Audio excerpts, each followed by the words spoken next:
Sprouts మొలకలు తిన్న ఆరోగ్యానికి ఎంత మంచిదో మనం ఇంతకుముందు వీడియోస్లో కూడా మనం చర్చించున్నాం. సో నార్మల్గా ఉండేటువంటి ఇప్పుడు నార్మల్ గ్రెయిన్స్ తీసుకున్నాం అనుకోండి, పెసలు, శనగలు ఇటువంటివి తీసుకున్నాం అనుకోండి, అవి ప్లాంట్ సోర్స్. బేసికల్గా ఆ ప్లాంట్ సోర్స్ వల్ల దాంట్లో ఉండేటువంటి అన్ని రకాల పదార్థాలని మన బాడీ డైజెస్ట్ చేసుకోలేదు, కొన్నిటిని డైజెస్ట్ చేసుకునే కెపాసిటీ ఉండదు.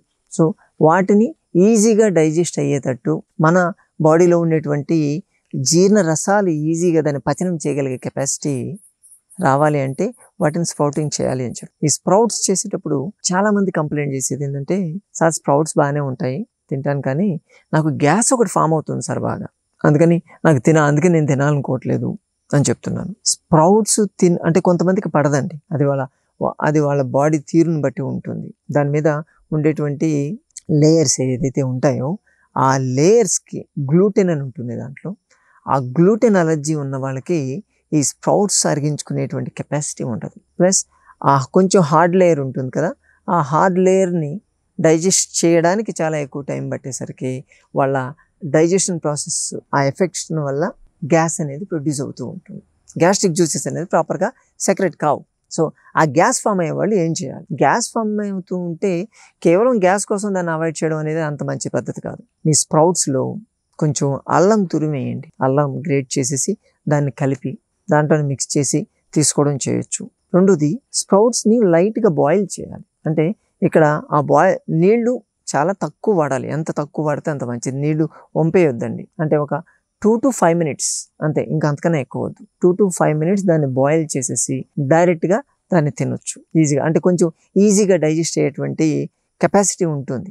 దాంట్లో కావాలంటే కొంచెం జీలకర్ర వేసుకోవచ్చు, జీలకర్ర వేసేసి తినగలిగితే ఇంకా టేస్టీగా ఉంటుందండి.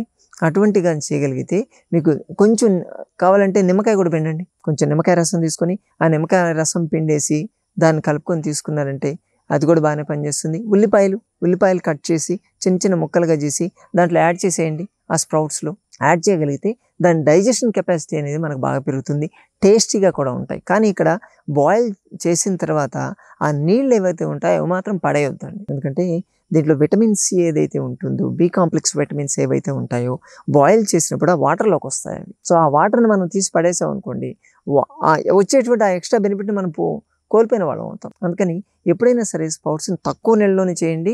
ఎక్కువ నీళ్ళు యాడ్ చేస్తే ఆ నీళ్ళని మళ్ళీ వంచుకొని దాన్ని మళ్ళీ సూప్ లాగా చేసుకొని తాగడము, లేకపోతే మనకు ఉండేటువంటి కూరలోనూ లేకపోతే రసంలోనూ సూప్లోనూ దాంట్లో కలిపేసి తాగగలిగితే దాని బెనిఫిట్ పోకుండా ఉంటాయి. 100% బెనిఫిట్ మనకు వస్తూ ఉంటుంది. కేవలం గ్యాస్ ఫామ్ అవుతుంది అనే ఒకే ఒక రీజన్తో స్ప్రౌట్స్ని మాత్రం అవాయిడ్ చేయొద్దు, ఎందుకంటే అది ప్రోటీన్స్ దాంట్లో అమైనో యాసిడ్స్ ఉంటాయి, ప్రోటీన్స్ ఉంటాయి, ప్లస్ మినరల్ రిచ్ ఉంటుంది. కాబట్టి దానివల్ల మనకు వచ్చేటువంటి హెల్త్ బెనిఫిట్స్ చాలా బాగుంటాయి, రెసిస్టెన్స్ పవర్ కూడా బాగా పెరుగుతుంది. కాబట్టి దీన్ని మాత్రం రెగ్యులర్గా మీరు పాటించగలిగితే ఒకసారి తీసుకోండి. సాధ్యమైనంత వరకు ఈవినింగ్ టైం స్ప్రౌట్స్ లేకుండా చూసుకోండి, ఎందుకంటే ఈవినింగ్ వెళ్ళే కొద్దీ మన డైజెషన్ కెపాసిటీ అనేది గ్రాడ్యువల్గా తగ్గుతూ వస్తుంది.